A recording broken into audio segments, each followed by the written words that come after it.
Welcome. My name is Karen Greenberg, and I am the director of the Center on National Security at Fordham Law School. On behalf of the Middle East Institute, the Combating Terrorism Center at West Point, and the Center on National Security, I thank you for joining us today. Today's panel, Recrudescence, Assessing Today's and Tomorrow's Terrorism Threat, aims to discuss the new dimensions of terrorism in the Middle East, how to assess it, how to counter it, and how to think about long-term goals. Our panel today is part of a larger project between CNS, MEI, and CTC called Recrudescence, the Third Wave of Terrorism, a project in honor of the memory of our friend, Michael Sheehan. Before I introduce our panelists, I want to introduce Charles Lister, Director of the Syria and Countering Terrorism and Extremism programs at the Middle East Institute, who's going to tell us a little bit about this larger joint project. Charles, I turn it over to you. Karen, thank you so much. It's great to be here. I'm really excited to listen into the panel shortly. Good afternoon to our audience. My name, as Karen said, is Charles Lister. I'm the Senior Fellow at the Middle East Institute. And along with Karen Greenberg, I'm thrilled to welcome you all to this first panel of a significant, hopefully 3-year project being undertaken by MEI's counterterrorism program alongside Fordham Law's Center on National Security and the Counterterrorism Center at West Point. The project, as Karen said, is entitled Recrudescence, a term that refers to the recurrence of an undesirable condition or situation. In today's context, that undesirable condition is what we see to be a new wave of jihadist terrorism emerging across swathes of Africa, the Middle East, and South Asia. Though ISIS's territorial caliphate may have been defeated and the US homeland and those of our European allies have been made more secure from major 9/11 style terror attacks than arguably at any time since 9/11, the root causes of the previous wave of terrorism remain in place, and many have in fact been exacerbated by our response to that previous wave. So tomorrow's threats emanate from a more diverse, more flexible, and more potent array of jihadist enemies. As counterterrorism actors, we may have refined our ability to kill problems, but as all of the evidence shows, that's a long way from solving the problems themselves. Another way of looking at it would be to declare that we've near perfected our capacity to address the symptoms of violent extremism, but we remain unable or perhaps unwilling to address the root causes. On the other side of the court, our jihadist adversaries appear to have learned an awful lot over the past 20 years. And it's unfortunate and frustrating in my mind that it is they that have adapted more effectively than us to the broad spectrum challenge that they present. So tackling this troubling reality is the challenge that we at MEI, CNS, and CTC are looking forward to confronting in the coming months and hopefully years. Today's panel, featuring 3 truly stellar names in the counterterrorism world, will kickstart our efforts and hopefully help spark a parallel public discussion around how the United States and its like-minded allies can and should best deal with the coming terror challenges of tomorrow. So with that, let me hand over to Karen and the panel.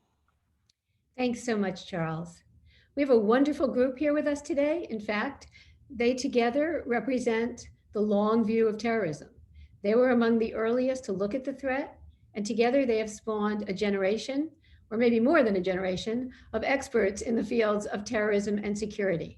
Martha Crenshaw is a senior fellow at the Freeman Spogli Institute at CSAC at Stanford. She spent most of her career at Wesleyan and then at Stanford. The author of many books, in 2017 with co-author Gary Lafree, she published Countering Terrorism, an overview of US efforts to counter the terrorist threat on the domestic and international fronts. General Joseph Votel is a retired 4-star Army officer and president and CEO of BENS, Business Executives for National Security.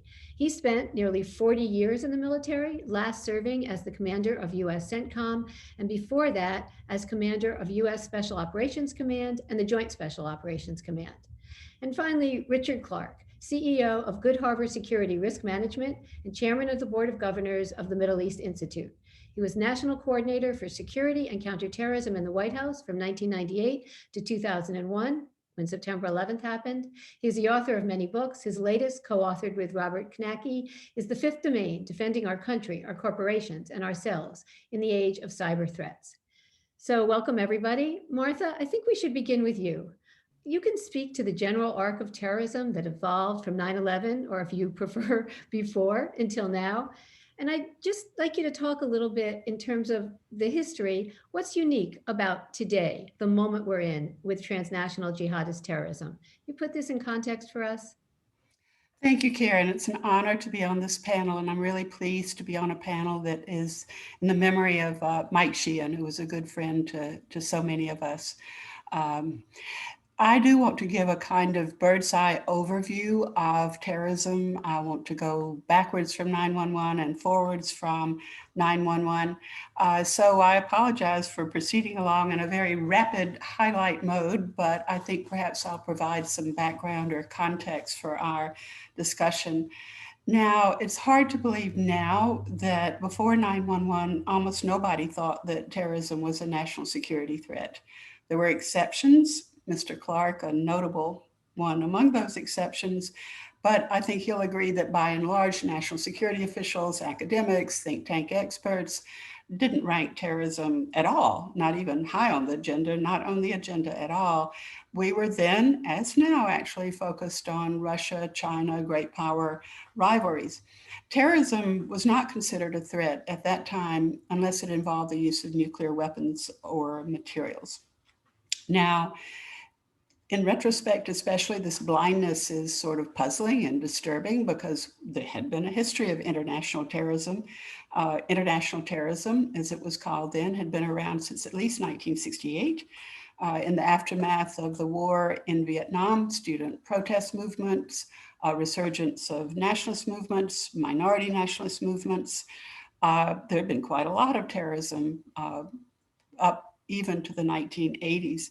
For the US, probably the most important defining event was the 1972 Munich Olympics, when the Palestinian Black September organization attacked Israeli athletes, but there were hijackings, there were diplomatic kidnappings, assassinations, bombings, European left, Latin American revolutionaries, quite a plethora of terrorist actors coming from all directions. In the 1980s, in the aftermath of the Iranian Revolution, we have the rise of what was called religious terrorism. This starts largely with Hezbollah in Lebanon, a Shia group, but it soon spreads to transnational Sunni jihadism. This is the advent of suicide bombings, which at the time created a great deal of alarm in the security establishment. Al-Qaeda, as you all know quite well, was founded probably in around 1988 in Afghanistan in the aftermath, this time, of the war in Afghanistan and the war against the Soviet Union. Interesting that these organizations emerge in the aftermath of wars and interventions. Al-Qaeda begins to threaten the US seriously in the latter half of the 1990s.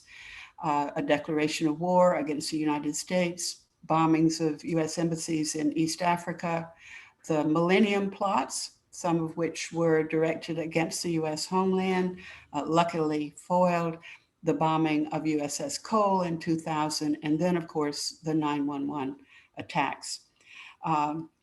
In the meantime, the US had also faced right-wing terrorism in the 1990s, something that we are reminded of now. 1995 bombing of Oklahoma City Federal Building was the most disastrous terrorist attack on American soil before 9/11. Actually, there was a series of right-wing attacks later in the 1990s. And of course, in the 1990s, we also saw the use of sarin gas in the Tokyo subways. Again, a fairly rich history of terrorism before 9/11. But it took the terrible shot, the catastrophe of 9/11, to really change the landscape of counterterrorism and the perceptions of the threat of terrorism, I would say, entirely. 9/11 is often referred to as having prompted a sea change in American foreign policy. It really is extraordinary still, even looking back on it, and we're now almost 20 years after 9/11. The Homeland Security establishment was fundamentally revamped. The creation of DHS, centralization of intelligence agencies, sweeping changes that are with us today. And of course, it resulted in the declaration of a war on terror, which for the first time was no longer a metaphorical war, but a real war resulting in the invasion of Afghanistan and subsequently Iraq. Now, in this period of time, the threat was perceived as coming from independent, non-state actors outside the country, striking from outside. It seemed appropriate that a military response was what was the answer to this sort of problem. But as time passed over the next decade, it became increasingly obvious that the problem was also one of what we came to call homegrown violent extremism.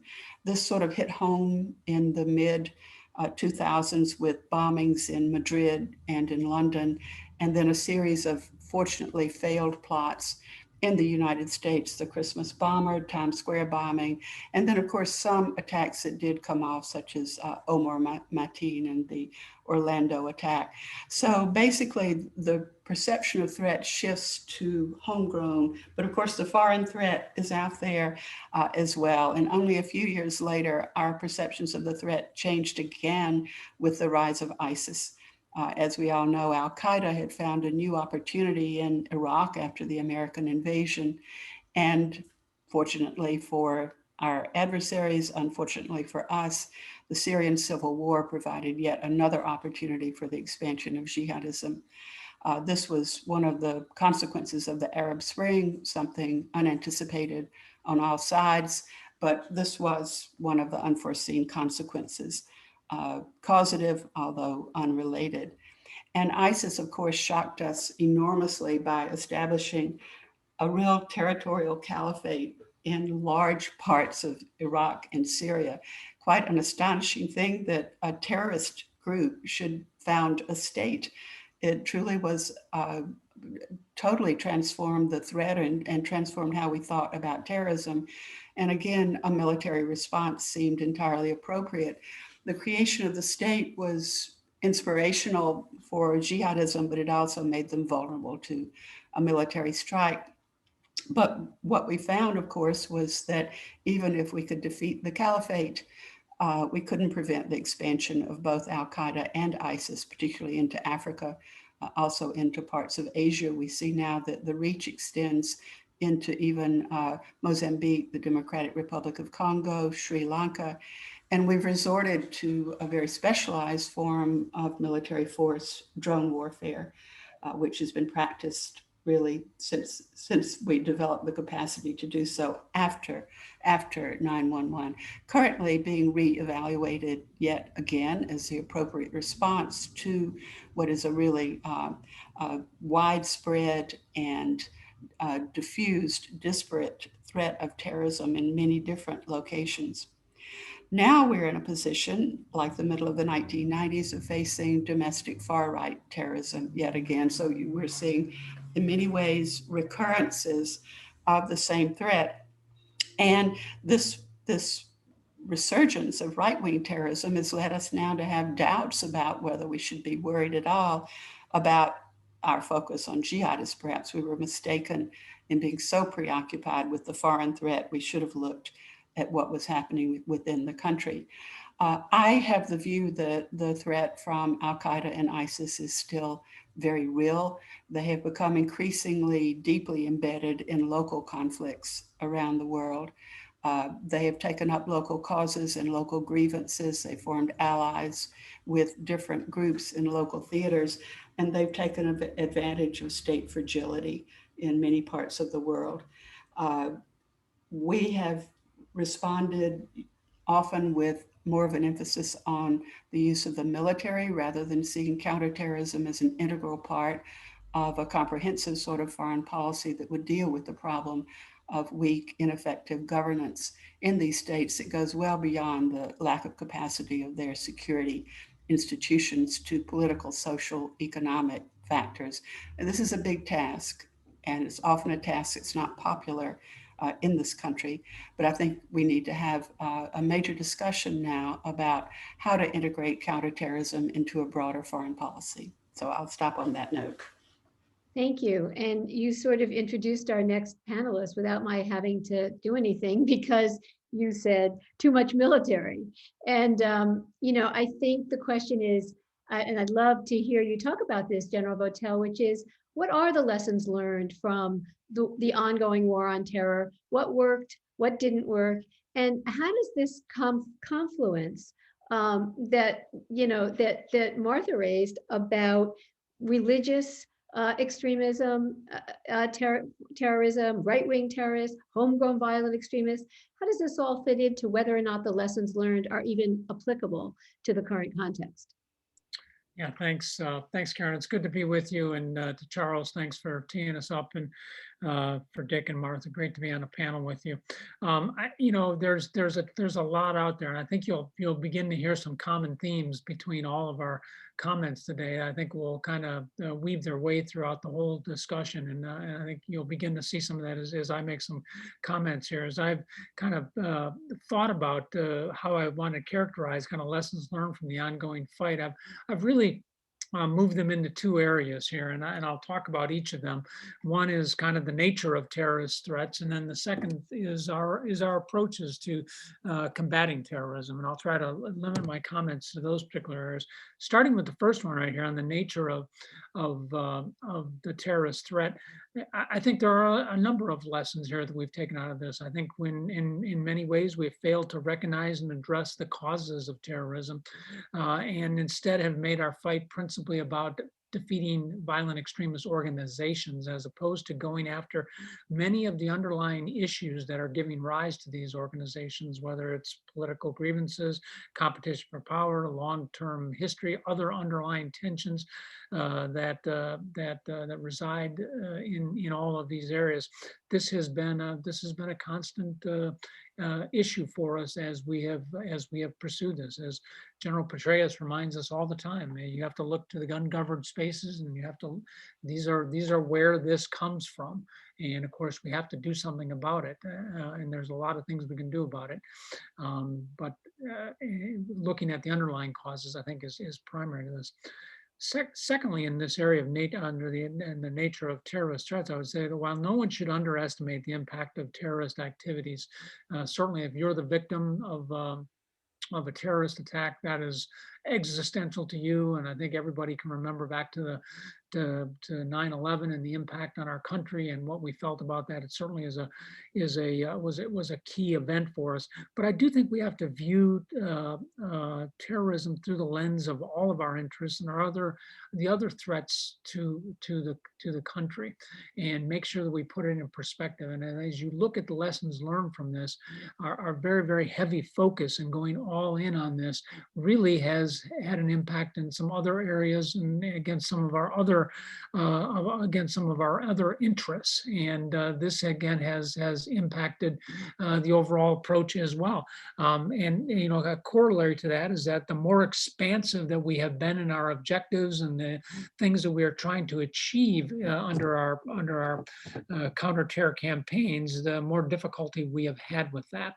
I think everyone can appreciate that we tried to promote democracy. We tried to do some other things associated with this, and this made orchestrating these campaigns all the more difficult.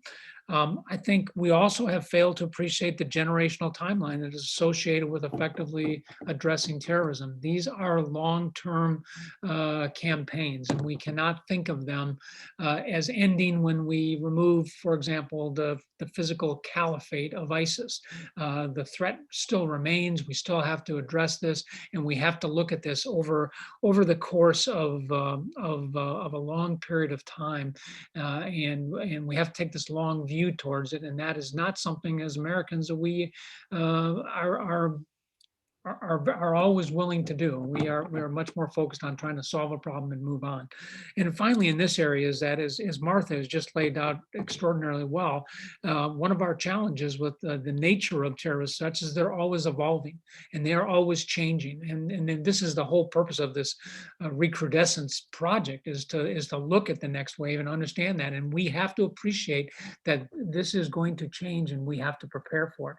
So these are some of the lessons learned out of just just thinking about the threat itself. As you look at the approaches to combating terrorism, I'm saying this as a former CENTCOM commander, a former SOCOM commander, a former JSOC commander. Our approach has been over militarized in this. We have principally focused on a military approach to combating terrorism. And while it is an important component of it, it has to be complemented by a variety of other things. And we have failed to, I think, sustain the diplomatic, economic, and especially the informational components of an effective long-term CT strategy. As many have argued or talked about in the past, the idea of a comprehensive approach to this is really necessary. When we always lead with military, and again, there are great things we've done with the military in terms of these campaigns, and they can do a lot. But when they're not fully complemented by all the other aspects of this, of a comprehensive approach, we are going to be shooting behind the duck in this, and we need to pay attention to that.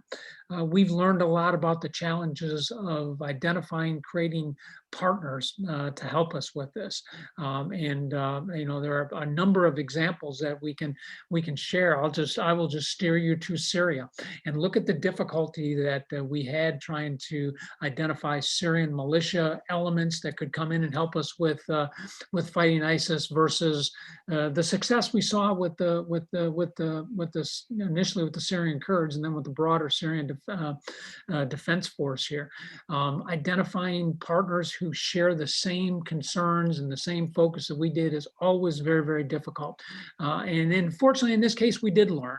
We failed and then we recovered. And I think for that campaign, I think did well in terms of how we developed and created an effective partner with us on the ground. And I would say we did the same thing in Iraq in terms of how we worked with the Iraqis the second time around, once we kind of got them built back up and allowed them to operate by themselves and without trying to recreate them in our image. We've also had a series, I think, of very good programs out there, things like the 127 ECHO program, authorized in the National Defense Authorization Act, that gives us the ability to raise small partner forces for very specific counterterrorism purposes. These have been good authorities. This has been great support from Congress, and these things have been things we should be building on as we move forward, and we've learned good lessons on that. We've also learned the importance of coalitions and international support as we've gone into this, where we have enjoyed broader support in the international community, and we've had coalition partners with us. Our approaches on the ground have generally been better, and I think that's an important aspect of it. There are a variety of other things that have gone well. I mean, some of the focus on decapitation and focus on external plotting has been good and has helped keep the homeland safe. And I would say that the military and intelligence community cooperation has steadily increased and become very, very good. And this is something that we should build on as we move forward. So looking forward, which of these are appropriate for kind of the current and future challenges? Well, to some extent, all of them are. But I would highlight that properly characterizing this threat in the context of our other interests is really important, and making sure that we are looking at the resources that we're dedicating to this and making sure that it is balanced with the other things that we are doing is really important. We literally, affected readiness and modernization in our military forces over a number of years by our over focus on this particular threat. So we've got to think through that. Placing focus on a regional partner, the smart assistance is key. Aligning our security cooperation efforts, the enablers, the assistance we provide to them is really important. And then, of course, being proactive now is an important aspect of us. It shouldn't be lost on everybody that today, we have detention camps and we have displaced person camps in Syria that are the breeding grounds for the next wave of terrorism that will be coming if we don't do something about this. We, meaning the United States and our international partners. So we've got to pay attention to those things. General Votel, I just want you to clarify something you said, which was you referred to the need to pay more attention to informational components. Could you just briefly say what you meant? Well, I think, in terms of the informational components, we've got to not only communicate clearly our objectives and our focus in these campaigns, but we've got to get our partners well engaged in this and communicating to their own people about what they're doing, about what the threats are, and trying to fill the space with truthful information for the citizens that are being affected by these terrorist threats. So I really think there has been a very robust informational component to this. Thank you. Dick, you've watched some very good policies and some very bad policies, and you've weighed in as they've come and gone. I'm wondering how you assess the current moment right now, the priorities, if you can understand what the prioritizations are and what you think they should be in terms of how to think about countering the evolving and newly emerging terrorist threats. Well, thanks, Karen.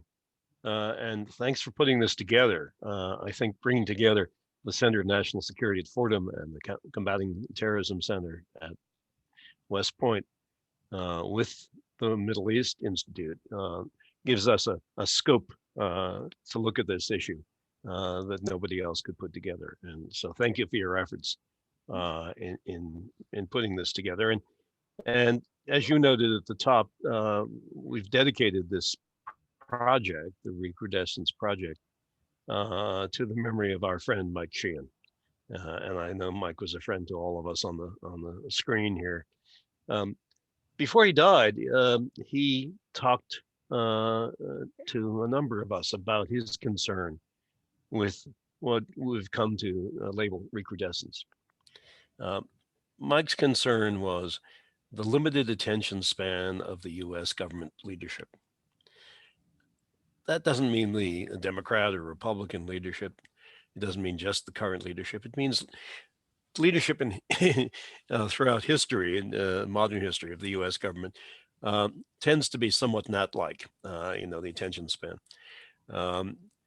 We are always playing the proverbial 8-year-old soccer, where we're all going after the same ball. And Mike's concern was that we would forget about terrorism, say that job was done. Good job, General Votel and guys who fought it. Good job. Thank you for your service. Now we're going to move on and worry about something else. And that's the issue. That's the problem. Right now, we have not solved the problem of counterterrorism. We have not solved the problem of ISIS, even Al-Qaeda. They're still out there. And our attention, we're tired of them. We've largely eliminated the threat, and our attention therefore shifts. And the last Secretary of Defense, before this one, was looking for individual slots, personnel slots that he could shift from the Middle East to East Asia as part of a military pivot to East Asia. And the consideration was being given to eliminating the very small number of special forces that we have in Africa, who are such great force multipliers. My concern is precisely where General Votel ended his discussion, with the camps in Iraq, and to some extent Syria, where we didn't eliminate the ISIS threat, we captured it. A lot, some of it we eliminated it, but a lot of it was in camps, and their dependents are in refugee camps, and these are not sustainable. They're not being run by the Iraqi government. They are places where the next generation, the third wave, if you will, of terrorism is breeding. There are camps that are essentially controlled, the camps for the dependents of ISIS, that are essentially controlled by ISIS and funded by the United States government. This is not a sustainable situation for the long term. After 9/11, a number of my friends in the Pentagon said, how do we teach more officers about the terrorism problem. And I suggested, and a number of people suggested, watch a movie. Watch the Battle of Algiers. And in the Battle of Algiers, you see the French military, special forces, going after the terrorists, the so-called terrorists, the National Liberation Movement in Algeria, and engaging in more and more questionable practices, engaging in more torture, to be specific. At the end of the movie, however, it looks like they've been successful. It looks like they've eliminated the threat, and the movie ends with a screen with words on it that tell us that a few years later, the French were kicked out of the country. Why? Because two reasons. They thought they had won when they hadn't eliminated the threat. And two, they never went after the root causes. And the root causes, of course, in Algeria were largely nationalism. But we have not gone after the root causes of ISIS, which have to do with social and economic problems in places like Iraq and Syria. This is a classic case where we're willing to spend enormous amounts of money on the military. And as Cho said, even at the cost of deferring force modernization, enormous amounts of money.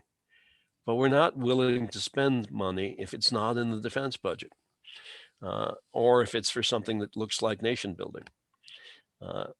So we don't have the resources today that we need to deal with the social economic conditions. We don't have the resources today that we need to deal with the refugee camps and the prison camps. And we are, therefore, creating the next wave. It'll come back. Whether it comes back in 2 years or 5 years or 10 years, it'll be back. And people at that time will be having panels like this and blaming us, blaming our generation of leadership for not seeing what was happening, for thinking that we had finished with the job when we haven't. There is a tendency in the US government at the highest levels to focus on one or two issues at a time and not to do the gardening, not to do the maintenance. Something can be important without being the number one issue. Something can be important that requires time and attention of senior leaders and funding without it being the cause célèbre, the cause of the day. I wouldn't argue that terrorism is the number one issue today. I don't. And I know a lot of people see discussions like this, and a lot of people see the Recrudescence project and say, oh, it's a bunch of old terrorism guys wanting to stay in business doing terrorism. No, none of us want to stay in business doing terrorism. And in fact, I'm not, most of very little of my professional time goes to terrorism. This is not about the terrorism industrial complex wanting to stay in business. This is about people who have been involved with defeating ISIS and defeating Al-Qaeda, saying, we haven't finished the job. And it doesn't have to be the number one priority. It doesn't have to have all the meetings of the principals committee and the deputies committee.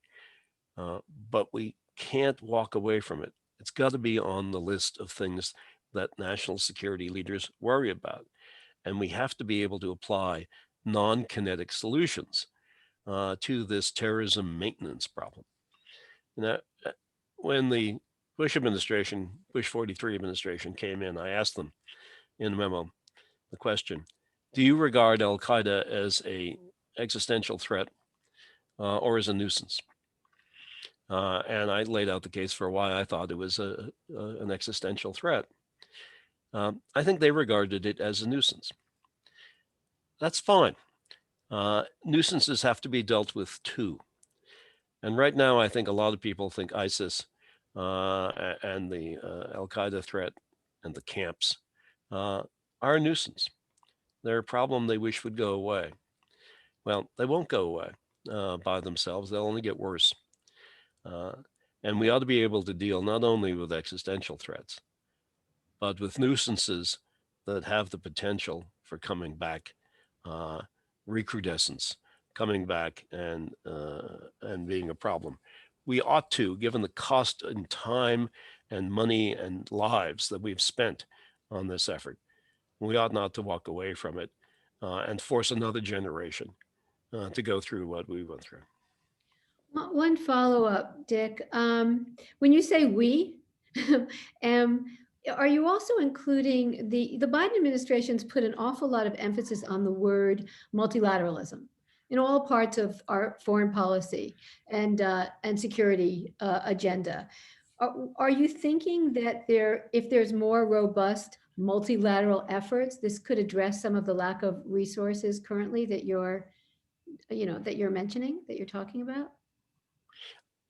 I think nearly everything we do ought to be multilateral, if possible. Not just because we need the resources. It's not a matter of the money. It's a matter of the international messaging. It's a matter of having everybody have a stake in the game that's affected by it. And Lord knows that Europe was more affected by ISIS than we were. And obviously the Middle Eastern countries are extraordinarily affected by it. And they should be concerned. I know Saudi Arabia and the Gulf Arabs are focusing on the Iranian threat, but they need to be part of a coalition effort, a sustained coalition effort that's not just military, that's whole of government, that continues to go after these problems. Europe has a stake in it. Our Arab friends have a stake in it. It should be multilateral. Unfortunately, a lot of countries have taken a walk because they perceive that we have. General Votel, will you agree with that? And then I'm going to turn to Martha for a question. Yeah, I do agree with Dick's supposition there. I think this is sometimes the case here is that folks look to us to do this and don't take on their own responsibilities, and as a result, we end up with these over-militarized activities in a variety of different areas. So yes, I do agree. Martha, I want to ask you a question and then sort of turn to one of the questions that comes in. The question comes from Peter Irwin. Is there any commonality to the motive of those resorting to terrorism and the various kinds of terrorism that you laid out? And I want to add on to that question and say, we hear the word grievance a lot. That there's, we have to get, it's not just root causes anymore, it's what are the grievances of these groups? Do they overlap? Does it matter? Is grievance enough of a commonality? How do you see this from your years of studying it? Don't forget to unmute. There. That's an excellent question, and it's one that we've puzzled over, as you allude to, over many, many, many years. Is there a commonality of motive among groups with ostensibly different situations, different ideologies, different constituencies? I think a sense of injustice is often pervasive. There's sometimes a sense of millenarianism, of bringing about some sort of vast transformation, and a sense of urgency that action needs to be taken, violence, in order to bring about the millennium, which might be a religious goal of the perfect religious state. It might simply be the nationalist goal of a national state. Grievances, there's a lot of debate over that. Yes, grievances are at the root of it, and also sort of the framing of grievances in these terms that say that violence is required to answer these grievances. So that the ideological dimension is enormously important. Yesterday, I was meeting with some of my research assistants, and we noticed that the far right has very strong millenarian tendencies, especially the accelerationist movements, those who are trying to bring about a great transformative civil war. And really, jihadism has some of the same ideas as well, as very strong millenarian component of bringing about some sort of perfect world at the end of one's struggle. So I think all of those are commonalities. in their ideologies. Let me just point out one more thing, that in the sense of grievance, we are sure that poverty is not the basic cause of terrorism. Now, it's not that some people who use terrorism don't suffer from poverty, but by and large, terrorism doesn't result from the most impoverished, the most economically impoverished situations. It's closer to the old idea of relative deprivation, which was originated by Ted Gurr years ago, that it's a sense of not having something that you deserve, something that you have a right to expect is being denied to you. And you can identify the enemy who's denying to you this goal that you perceive as justly yours.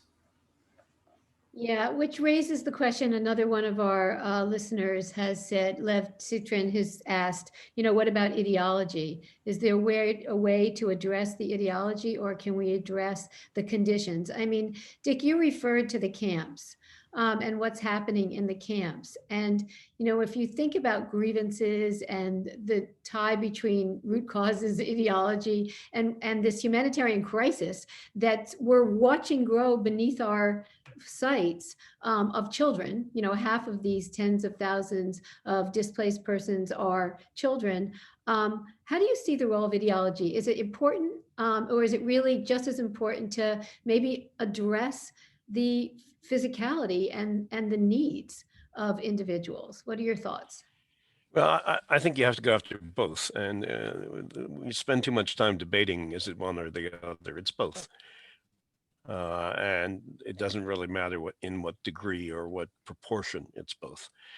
Certainly, if you're an 8-year-old boy growing up in a squalid camp where you're being indoctrinated every day with ISIS ideology, yeah, that's going to have an effect. People in the warrior ages, and people up through their mid-20s are very susceptible to ideological propaganda, more so than people are at later ages, and the camps are all kids, and there's no counter ideology getting into those camps, so we're breeding this army. Secondly, I think Martha's absolutely right, and I love the reference to Ted Gurr. Go back and read Why Men Rebel. It's still a good primer, even though it's what 40, 50 years old, I think, at this point. Men rebel because they think that the economic and social conditions around them are inequitable. And that there's no future. So I think it's more a sense of there being no future, therefore I have nothing to lose, as well as anger. That's also laced with an ideology that justifies it, that says, yeah, you're mad as hell and you want to kill people, and it's okay. Not only is it okay, God wants you to do it. So we have to go after these problems when we say non-military solutions. They're economic and social. They're providing alternative social structures. They're providing alternative social ideologies, but they're providing a future. They're providing an opportunity to fool yourself, maybe, but believe that the future will be better than the past. And if you can get people to believe the future will be better than the past, they may not rebel. They may try to succeed within the system, but there's no system for them to succeed in right now. There's no way they can succeed. They know the future is not going to be any better, and therefore they have nothing to lose.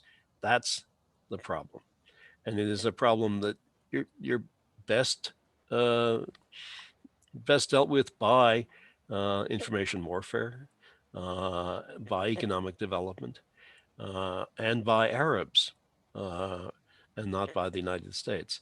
And we can facilitate it, but we need Arab partners doing the work, particularly on the ideology and on the future. Which kind of brings us to one of the hot topics of the day, which is withdrawal from Afghanistan, right? We have a May 1st deadline that supposedly we're supposed to draw down under the deal that Trump made. And you've recently written a piece in the LA Times about this, Dick, about closing the door on, I'm paraphrasing you, but essentially closing the door on that episode in the American engagement in Afghanistan. I'm going to turn to General Votel on this, but anything you want to just flesh out about why you wrote that piece and why we need to pull down? And did you mean fully pull out, or are you thinking leave people in place who can advise on a variety of things? I think we can't be engaged in permanent combat in Afghanistan. And if we do nothing, we will be engaged in permanent combat. So I think we need to structure an environment where that's sustainable, where a small military presence, a small multilateral military presence, can advise, train, and occasionally become involved. No, I would not go ahead with the agreement and pull everybody out. I think that would be a mistake, particularly at a time when both ISIS and the Taliban have been engaged in a massive terrorism campaign, an assassination campaign against women in particular in civil society, but also against police and other government officials. We can't reward that. I know the agreement that Zal-Khalilzad worked out, which was a hard agreement to get, said only that Taliban wouldn't attack us, and they've been fairly good about that. But I don't think we can walk away entirely. This is another thing where we ought to be able to say it's not the number one issue, it's not a big priority, but we're going to spend a little money and a little time on it because we deserve it. And the Afghan people who have relied on us deserve it. And I'd be interested, particularly in hearing from Joe. I'm worried about the lack of air power. I think we did a train and assist program that never did enough on the air side, and we've largely pulled our air out, and we've asked the Afghans to compete without it. We can't compete without it. We would never go into war without it, and yet they have because of the way we structured our aid program and our training program, they have a very, very small ability to do close air support. So, and it's a long answer. I would love to say it's over and walk away entirely. I don't think we can walk away entirely, especially not in 2 months. General Votel, you want to catch that ball that he just pitched to you? Yeah, thanks. No, I think Dick actually hit on the main idea that I would emphasize, and that is I do think it's possible to have a sustainable presence there that allows us to pursue and protect our interests, and I do think one of our interests is making sure that Afghanistan doesn't turn into another ungoverned space here that can be used to create instability in the region, and because we know it never stays there, it always comes out and helps give rise to these types of organizations. So I think we can do that as we move forward. I think we have to be very, very careful about this as we look at the forces that we leave on the ground there. I mean, special operations forces certainly are part of that, but so are others, and we need to make sure that we've got a plan for the enablers. This has to, again, we have to look at this much more comprehensively. So we have to look at our security cooperation piece. We actually do have some programs in place with the Afghan Air Force that is, is helping them develop capabilities to protect their own forces on the ground. We've got to continue to work with those. It's going to take a little bit to do that, but I think we do. I think the alternative is worse, frankly, than finding a way to get a sustainable presence on the ground. And again, I'm not arguing that we should stay here forever. We shouldn't. That's not the objective. But again, these are generational fights, and we got about a 20-year-old right now.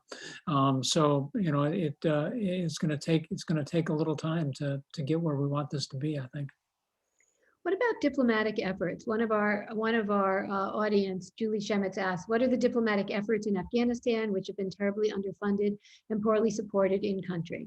Again, one of the Biden priorities has been increasing our diplomatic efforts, but I'm not sure. In Afghanistan as well, where does that fit in? Is that going to Well, happen? Yeah, let me make my response a little bit bigger. When I gave up command of U.S. Central Command, of the 18 countries in the region with whom we had diplomatic relations, we had confirmed ambassadors in 7 of them.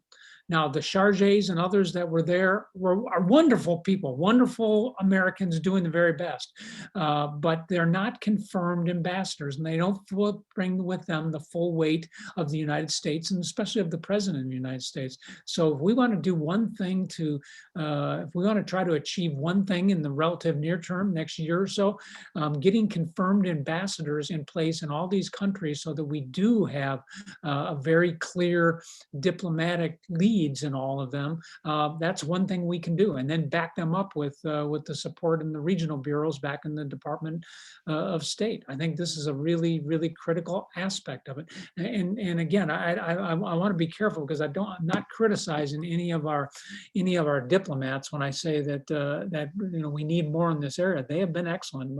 The support that I've had as a military commander, they were excellent. There just isn't enough of it, and it's not sustained over time. And that's what it's going to take to work on these underlying issues, frankly, that we all know are the root causes of this. Martha, I want to turn to something you brought up in your opening remarks, which was you talked about these different forms of terrorism, and you talked about what you call domestic terrorism, but terrorist extremism in countries around the world, right? So this is a perplexing situation. Would you really put those in the same basket when we're facing a terrorist threat as transnational terrorism? I know some of these right-wing groups that we call domestic extremists are transnationally tied, but do you see these as separable, as overlapping, and they need some need overlapping responses and then different? How do you see this? Is it just too much for any one agenda, and maybe we should divide it up and think about it in different ways? How do you address that? Well, you're quite right. It's a very difficult problem. Before I address it, I just want to throw in terms of, I agree with my colleagues on Afghanistan, and the elephant in the room, of course, is Pakistan dealing with Afghanistan. So from one thorny problem to another thorny problem, of course, we refer to the right-wing groups as domestic violent extremists, but of course, many of them have very strong transnational connections. What we puzzle with trying to understand is the nature of relationships among the groups. For example, we understand the relationship, I think, between the Taliban and Al-Qaeda. It is a pretty formal relationship. It's been ongoing for a long time. Shared ideology, the original leaders got along with each other. When you deal with the far right, you find a much more informal, loose set of ties among the different groups. So we have transnational linkages that are hard to identify and hard to deal with. For example, they attend the same protests, they attend the same conferences, there's overlapping membership. People move from one group to another group to another group. Now you see some of that in jihadism, but you see it much more in far right groups. Do we think of this as an overarching movement, a transnational movement? Do we think of it as separate organizations that we should distinguish between and deal with them separately? And also this actually is a parallel to jihadism as well. You have groups that have connections to political elites who are in the establishment, quote unquote. This depends on the context. And this makes the use of violence by certain factions within a movement, perhaps not condoned by others, but still acting in terms of similar objectives, makes it extremely difficult to deal with as a threat. And notice that Germany has just put the Alternative for Germany party under surveillance, a domestic political party being put under surveillance by the state because of their links to violence. So it's an enormously difficult problem, but again, not totally unlike the problem of jihadist groups in certain societies and contexts. Dick, who have we alienated that we need to unalienate? to pick a word. Well, Europe would be in a word.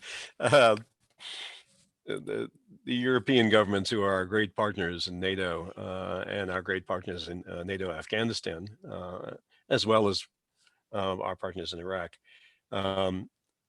they are still stinging from their treatment in the last administration.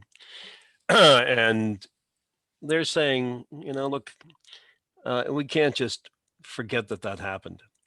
It could happen again 4 years from now. How can we rely on America? We can't, they say, because you've proven that you're unreliable. You've proven that an election can change everything, and you have elections all the time. So Tony Blinken is the perfect pick as Secretary of State to deal with that European fear of relying upon us. And they're right, they shouldn't rely upon us. We don't want that.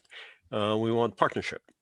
And I think we can get it. And we can get it in Afghanistan. They're not running to the doors any faster than we are. They can be persuaded to stay and play the kind of role that General Votel just talked about for going forward. So I think that's the number one problem that we've done in terms of alienation. If I can pick up on what Martha said about domestic terrorism, I do think there are some academic similarities between domestic terrorist groups and the groups we've dealt with in the Middle East. But fundamentally, there's a huge difference, and that is they're our fellow citizens. And therefore, we have to be very, very careful about surveillance, modifying surveillance laws, engaging in there's a happy medium here that we have to strike between ignoring the problem because we don't want to infringe on people's civil liberties at all. And on the other hand, getting on a slippery slope where we create a surveillance state and a police state. And we've been there before. We had problems in the 1950s and 60s with the FBI and even the CIA doing things domestically, and even a little bit the military. People don't remember that. People aren't old enough to remember that. I remember it. And we don't want to go back there. So we have to deal with this domestic terrorism threat in a very subtle and sophisticated way. We have to figure out how big it is. I think it's significant.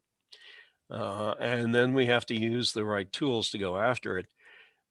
Make sure that the FBI has what it needs to go after it.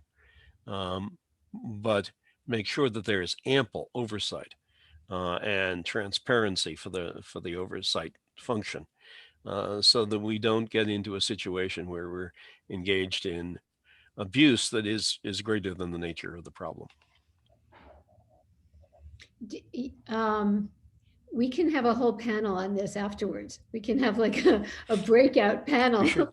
But yeah, I mean, you're raising a lot of things that I think are front and center leading up to the discussion of a domestic terrorism statute. But anyway, yes, thank you for those warnings about how to think about it. General Votel, we have a question here I wanted to ask you. It comes from Ravi Salkami from the NYPD. Do we still have credibility with local partners given our treatment of Kurdish allies in Syria? Yeah, I think the answer to the question is yes, we do. And while I think some of that has been undermined by some of our policy decisions and some of the approaches to that, frankly, the relationships that we have built on the ground have helped us weather those for the most part, and have kept us in generally a more positive vein. And so, I think there actually is a difference at the tactical level in terms of relationships and moving back and forth. And I think those relationships generally are good. I think it gets a little more sporty as you move to the strategic level, and certainly, the relationship between, between our nations, it gets a little more difficult in that particular area. But yes, I think we do. I think our people, whether they're people from the Department of State or Aid or Department of Defense, whoever it is, I think do a really good job representing us at the tactical level in these things. And this is an important aspect, and that's the thing that these people see, that our partners see on a day-to-day basis. Along the lines of successes, Martha, I want to know what you point to as a success. Where has a kind of counterterrorism strategy that had a goal in mind of not just managing, really addressing something? Where could you point to in these decades that you've described of something? You don't even have to say what worked, of where it worked, or feel free to say what worked also. So you're saying that you're content with generalities and Yes. no specifics on this question. Well, It is really hard to define counterterrorism success, because what success to us might not be regarded as a defeat on the part of the other side. And I've argued in other circumstances that really what's success for us is when they give up the use of violence. So I think, for example, that the Good Friday Accords in Northern Ireland, a negotiated solution, that's been quite successful. It didn't end terrorism entirely, of course. There were fringe elements who continued the use of terrorism. This is inevitable.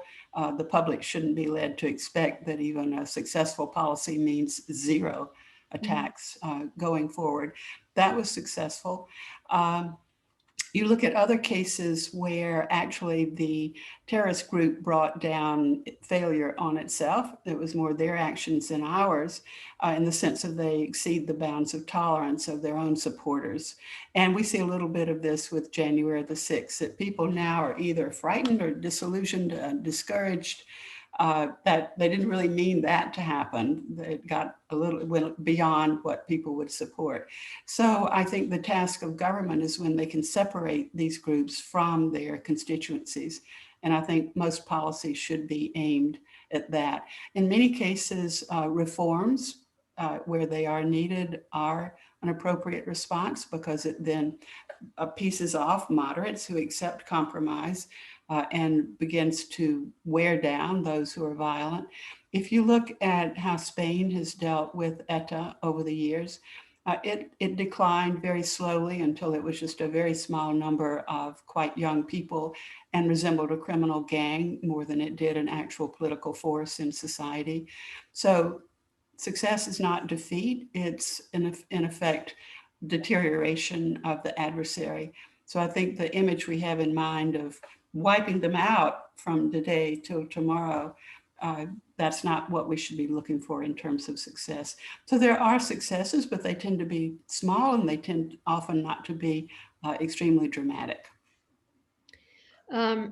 Okay, I think maybe we should put together a little project on that as well. Dick, I wanted to ask you about nation. Karen, Yes. I wanted to come back on Martha's Yes, point please. and take a slightly different perspective. I think what the international coalition has done to ISIS and to Al-Qaeda is a success. I just want to keep it that way. We don't face a high probability of a high impact, significant terrorism event in this country today from ISIS or Al-Qaeda. That is a success. What we're saying in the Recrudescence project is it ain't going to stay that way if you continue to walk away from them. I'm sorry, but I wanted to amplify what Martha said. Great. My next question really has to do with nation state actors and the way in which we've seen and not really addressed the intersection now for 2 decades of the intersection between nation state actors and terrorist groups, either mostly in proxy situations, but not totally just in proxy situations. Do you think we're at a point where we might be able to address this in an overt way through our diplomatic and other channels? Or do you think we'll always try to ignore sort of the elephant in the room in some cases? Well, I think there's an awful lot of discussion going on right now about the number one state sponsor of terrorism, which is Iran. There's an awful lot of discussion going on within the Biden administration on how do we restart the nuclear talks and how do we proceed with the nuclear talks and a solution to that issue without dealing with their state sponsorship of terrorism. How do we deal with the two in parallel? And it's always seemed to me that the answer lay in the Cold War. I spent a lot of the Cold War negotiating with the Soviets, and they were the enemy. They were much more of the enemy than anybody else we've faced since. They were the enemy that threatened to destroy our entire country, and yet we sat down with them and had vodka, rather good vodka, and negotiated with them. And we tried to find something that they would be happy with and we would be happy with, and we did. And at the same time, we were out fighting them, literally fighting them in proxy wars all around the world. I think that's the way we need to approach Iran. There's an arms control problem, which is the nuclear issue. Deal with that, and simultaneously deal in every way necessary with their state sponsorship. Some of that can be dialogue. Some of them that can be trying to get them to stop it. And some of it can be intelligence operational activity, covert activity. And occasionally some of it should be direct military activity, although we have to be careful not to have that escalate. But I think when you say state sponsorship of terrorism these days, nothing comes to my mind other than Iran. Interesting. When Martha started with her wonderfully incisive view of terrorism, she mentioned nuclear arms and nuclear weapons as sort of in the early phases that she was talking about of international jihadist terrorism. Now I'm wondering, as I see the question about nuclear, not just in the Iranian context, but globally, begin to capture some headlines and the attention of a number of vocal observers, are we worried about the proliferation of nuclear terrorism on the or not? Is this something that we think we have control over? Is it something that particularly worries you? What do you think? And I'm going to ask each one of you this question. So Dick, you go first. You'll calm us down. No, I won't. I spent a lot of time working on nuclear terrorism when I was in the White House, and because I had a president in Bill Clinton who spent a lot of time worrying about it. And we did number of things, some of which we still can't talk about.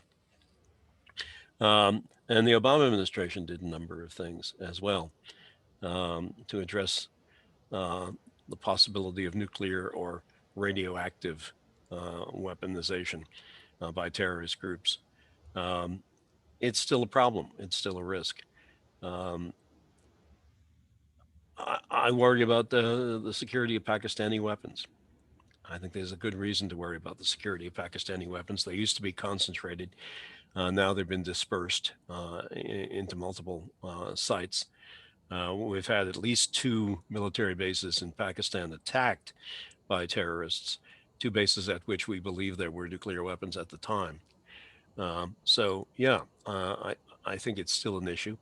I know General Votel had highly trained people working for him at JSOC to deal with this specific problem. Can't talk a lot about that, but it's a problem. So General Votel, with what you can talk about, do you think this is something that the United States should make a high priority in terms of leadership, in terms of things to do, or do you think it's just a question of following what the kind of vigilance we've had in the past? Do you see this escalating as a potential threat, and how do you see our efforts to counter it at this moment? Yeah, I think first off, I would just say I do think this is something we have to put some priority to, and we need to be concerned about it. And I would just say that I think our response capabilities in the event that something happened, that we became aware that something was loose and may have fallen in our hands. I think our response capability of addressing that, I think, is quite good. But it is a response capability, and I do think there has to be more focus on making sure that we are paying very, very close attention to this. Again, recrudescence is about the evolution of terrorism, and we need to acknowledge that as this move forward, these organizations have demonstrated a level of sophistication in terms of things that they're approaching. So while we're talking about nuclear weapons, maybe we just make it a little bit broader, and we talk about more broadly weapons of mass destruction, biohazards, other things like this that could really be brought to bear. I mean, we've seen what a virus can do in our own country right here. Much less the whole globe. And so we should be concerned about this. And so I think this does have to be a high priority in terms of our intelligence collection, our understanding of what's happening, our ability to address it when we find it. Martha, you've talked a lot about, you've written a lot about prioritization and how to think about priorities. And they've shifted over time, as you've pointed out. How do you see our priorities now? Where do you put nuclear? And I'm kind of curious where you put your highest priority right now in terms of countering terrorism. What do you think the number one thing we have to deal with is? Well, first of all, I agree entirely that prevention is preferable to responding after the fact. And the good side is that we have been attentive to this over the years since really, I think, the 1970s, and the physicist Ted Taylor calling the danger of nuclear terrorism to our attention so many years ago. So I think there have been a lot of improvements in terms of nuclear security, but I think there's still a lot to be done, and that we shouldn't turn away from it and think, well, nothing's happened, so therefore we don't have to worry about it.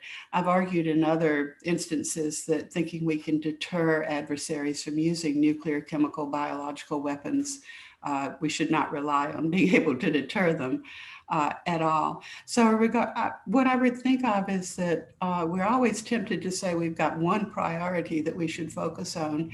And instead, unfortunately, we have multiple adversaries and we have multiple priorities. And it's costly to pursue all of them at once. And it requires a lot of sophisticated juggling of what you want to do. I think that we in the US have a tendency to want to sort of concentrate on the latest, most exotic threat out there and to forget the others. So if it's domestic far right, we focus on them, we focus on the use of social media, we focus on disinformation, QAnon, and that's important, but it doesn't mean we can put everything else aside. So I think that nuclear security in the sense of civilian nuclear power plants, bioterrorism is probably, I don't want to say it's likely, but if we're grading likelihood, it's probably more likely than nuclear for a variety of reasons. I think we should improve all of our sort of protective capacities in these areas, but I think it should be done quietly. So in order not to give our adversaries the idea, but it should all be it shouldn't be clandestine so much. I believe very much in transparency, but it should be something that is just routine to provide that kind of protection, to engage in preventive measures.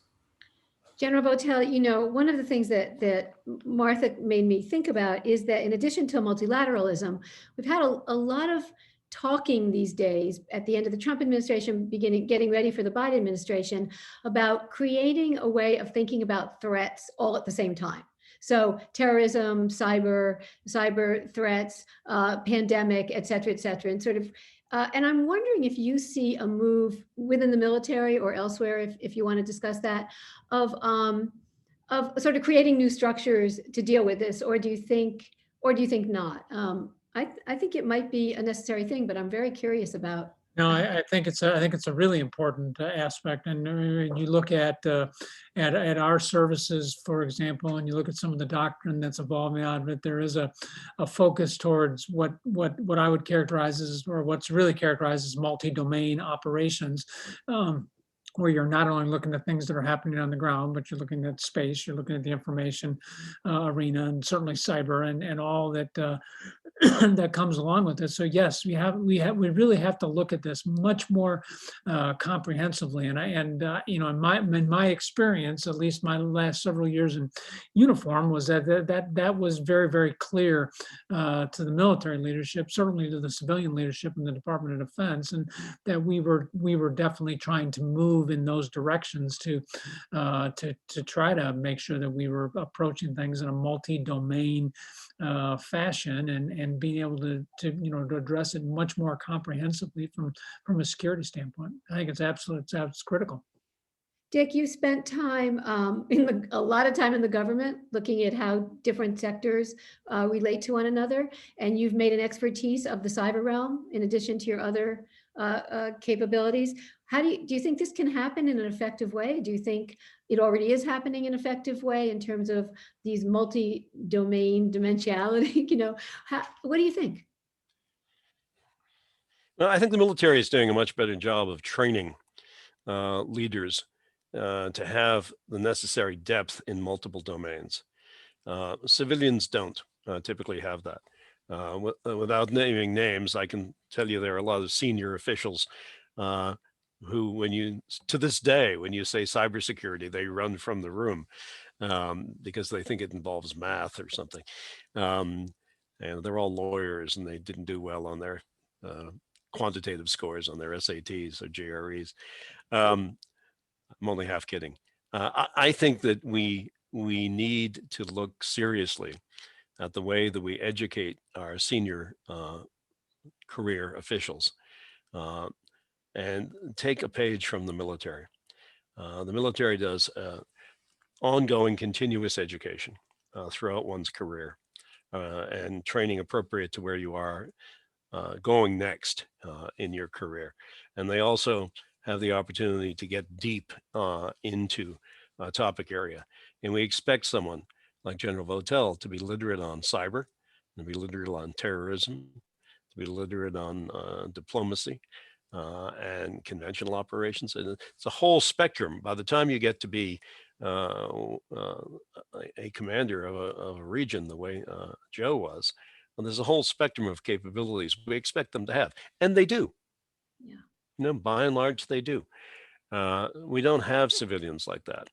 Our civilians are either regional experts, in which case they run away from functional issues like cyber or nuclear proliferation or even terrorism, or they're functional experts, and they tend to be functional experts in one silo, and they can't and won't move from one to the other. It's a problem for our State Department. It's a problem for our intelligence community too, frankly. Where we don't broaden the expertise enough. You can go deep into an issue and also do that on several issues. And if we don't do that, that's one of the reasons why we end up relying on the military, because they can do it and the civilians traditionally can't. Okay, so now we know what we all have to focus on for the next many years. Thank you. I want to say a couple things in closing. First of all, thank you all of you so much. You all kind of refer to the next generation, to training. And I said this at the beginning, I want to say it again. The three of you have contributed magnificently to helping younger generations think about this and are continuing to do so. And so thank you. And then finally, I want to take a moment to remember Mike. And I know he would have loved to be part of this discussion and would really have appreciated it. So thank you so very much. Thanks to the Middle East Institute. Thanks to the Combating Terrorism Center at West Point. And I look forward to the next time we all talk. Bye. Thank you.